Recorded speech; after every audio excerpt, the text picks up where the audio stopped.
পুনরায় নির্বাচন চাই, পুনরায় নির্বাচন চাই। এই নির্বাচনকে বাতিল করে পুনরায় নির্বাচন চাই। আমি যে বিষয়টি একটু উল্লেখ করতে চাই, উনি আসলে এরকম ঘটনা অনেক কেন্দ্রেই ঘটেছে, বাট সকাল থেকে উনি এসে খুব কান্নাকাটি করছিলেন যে ভাই আমাকে একটু কথা বলতে দেন, যার কারণে আমি তাকে আপনাদের সামনে এনেছি।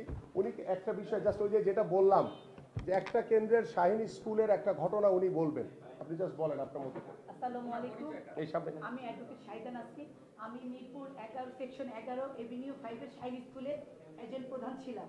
তো আমি আমার কেন্দ্র, আমাদের তিনটা বুথ, তিনটা বুথে তিনটা বুথ তিনভাবে গণনা হয়েছে, 3 রুমে 6টা করে বক্স এক এক বুথে।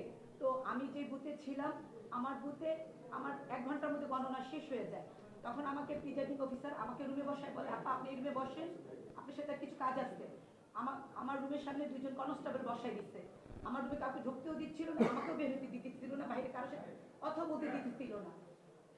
আমার পাশের বুথেও আমি বাইরে থেকে শুনতেছিলাম যে গণনা শেষ। আমার বুথে আমি 16 ভোটে আগাইছিলাম, ধানের শীষ প্রার্থী আমাদের ভাই আগানো। আমার পাশের বুথে 1 ভোট ওরা আগানো ছিল, দাঁড়িপাল্লা, উনি 1 ঘন্টায় শেষ ওদেরটাও। কিন্তু পাশের বুথে 2 ঘন্টা পার হয়ে যাচ্ছে, আমাকে রুম হতে বের হতে দিতেছে না তারা। তখন আমি বাইরে মাঠে যারা ছিল ওদের জিজ্ঞেস করি কেন বের হতে দিতেছে না, কনস্টেবলকে বলতেছে আপনি বের হতে দেন, আপনার কাজ আসতে বের হতে পারবেন না। তখন আমি মাঠে যারা ছিল ওদেরকে ডাক দিয়ে বললাম যে এটা জানাও, বাহিরে জানাও যে কেন ওরা এতক্ষণ ওই রুম, ওরা বলতেছে দরজা জানলা সব বন্ধ, ওই বুথে সব বন্ধ, কাউকে ঢুকতেও দিতেছে না, বের হইতে দিতেছে না। তখন আমি বাহিরে ফোন করলাম, ওই বাহিরে যারা ছিল ওদেরকে দিয়ে ফোন করাইলাম। তখন তারা বাহির থেকে আর্মি পাঠায়, যাওয়ার পর আর্মিরা তাদের গেট লক করে ওদেরকে বের করে বলে যে আমাদের আর কিছু বাকি আছে গণনা। বললো যে কিছুক্ষণ সময় দিয়ে চলে গেল। আবার দেখা যায় আরো আধা ঘন্টা চলে গেছে, আমি ওদেরকে আবার আমাকে বের হতে, আর্মিরা যখন আসছে তখন আমাকে বের হতে রুম থেকে। আমি বললাম যে দেখেন আমাকে রুম থেকে বের হতে দিতেছে না, এই রুমে আমাকে আটকে রাখছে কেন, কি কারণ? আমার বুথ তো গণনা শেষ, আর পাশের রুমে যে কি হইতেছে বাইরে থেকে বলতেছে সব বন্ধ। তখন আমি বের হয়েছে, ওই রুমের সবগুলি জানালা টানা, দেখি একটা জানালা খুলে আসছে। তখন দেখি ভিতরে অনেক ছেলেরা আর ওরা সব আটকা। তখন আমি ওদেরকে ভিতরে মুখ দিয়ে বললাম যে আপনাদের এত সময় 2 ঘন্টা আগে আমাদের গণনা শেষ, আপনাদেরও 6টা বক্স, আমাদেরও 6টা বক্স, পাশের বক্সেরও 6টা বক্স, তাহলে আপনাদেরকে এত সময় লাগতেছে। আমাকে বলে আপনি এখান থেকে সরলে ভালো হয় বলে আমার হাত থেকে জানলা টেনে তারা জানলাটা আটকা দিয়ে আমি আবার যখন বাইরে ফোন করে, আমার তো কোনো মোবাইল নেই, ওই বাইরের লোক দিয়ে আবার ফোন দিয়েছি। ফোন দেওয়ার পর আবার আর্মিরা আসছে। তখন আসার পরে আর্মিরা বের করে নিয়েছে। তার প্রমাণ দেখেন, এই রুমে কোনো এজেন্টের কোনো সিগনেচার নাই, আর তাদের 3 ঘন্টা লাগবে কেন? আর যেখানে আমার বুথে আমি 16 ভোট আগানো, এখানে 298 ভোট, এই কেন্দ্র 3 ঘন্টা বসে গণনা করে তারা কি করছে এই বুথটাতে? তারা 298 ভোট আগানো কেন? আমি সাথে সাথে তখন বলছি যে 3 ঘন্টার একই বক্স, একই সমান, ওইখানে তো 10-12টা বক্স ছিল না, আমারও বুথে 6টা বক্স ছিল, তাদের বুথেও 6টা বক্স, তারা 3 ঘন্টা কি করছে?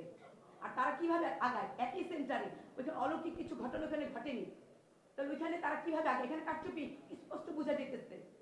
3 ঘন্টা সময় নিচ্ছে দরজা সব বন্ধ করে, আর তাদের কোনো সিগনেচার নাই। এজেন্টের তো সিগনেচার থাকবে, আমার অন্যান্য বুথগুলিতে যেমন সিগনেচার আছে আমাদের। আর ওইখানে তারা অনেক লোক ঢুকেছে, অনেক ছেলেরা কারা, ওরা নাকি 4টার পরে ঢুকছে। আচ্ছা, ওখানে কি আপনাদের পুলিং এজেন্ট ছিল? আমাদের পুলিং এজেন্ট ছিল বাচ্চা মেয়ে। ওদেরকে আমি যখন জিজ্ঞাসা করি ওরা থতমত, হয়তো ওদের কোনোভাবে বিধ্বস্ত করছে এখানে। ওরা কিছুই বলতেছে না, শুধু চুপ করে রয়েছে, চুপ। ওদের মুখে একটা ভয়ের ভাব ছিল, বাচ্চা কয়েকটা মেয়ে ছিল। আপনি যে কেন্দ্র ছিল কেন্দ্রের নাম্বার কত, আর এবং পরবর্তী যে ঘটনা ঘটেছে ওটার নাম্বার কত? কোনায় দেখেন, এটা হলো গিয়ে এটা না, এটা আমি দেখাচ্ছি আপনাকে। এই যে এটা 59 হ্যাঁ 59 না এটা কেন্দ্র, এই যে 59 অনিয়ম হয়েছে। শাহিন স্কুল 59 অনিয়ম হয়েছে। হ্যাঁ আপনি যখন গণনার ভিতরে ছিলেন তখন আপনি বিজেপি অফিসার ছিল, বাট ওইটার ভিতরে আপনি জানেন না। আমাকে যেতে দেয়, আমাকে এই রুমে আটকে রাখছে। এই রুমে আমাকে রুমে রেখে বলছে আপনি বের হতে পারবেন, আপনার কাজ আছে। গেটের সামনে 2জন কনস্টেবল বসে দিচ্ছে, 2 ঘন্টা আমাকে আটকে রাখছে রুমে। বের হতে ভিতরে কাউকে ঢুকতে দেয় না আমার রুমে।